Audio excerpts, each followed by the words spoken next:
pile nèg qui vinn Massissi pas parce que yo pas connaît au ka Massissi non parce que imagine un garçon là et puis ouais nèg a vini nèg a dit yo m'gé des machines ou mettre prend ça ou prend après ça nèg a il dit ah yo mais ou ka vivre dans kay ça men nèg a bon clair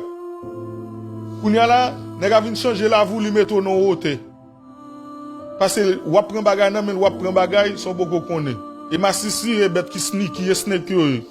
vous on ça m'a dit là kounya là après on bolé kounya nèg a vinn fort avance ça connaît mettre la vicieux par un travail en tant que garçon kounya là voilà gè ko ba l'autre garçon tout ça le ba ou prend sans demander question et puis kounya là ou vinn non position ou pas ka refuser pas ka faire bac kounya pour faire bac meni pour faire bac ça dépend de moun ou ya faut d'accord perdre tout ça et yo te ba ou parce que ou dit quoi qui c'est pas force mec te ban mwel pas kon si monsieur de Massissi il se fait m'avance une bail vague ah wa bien aller là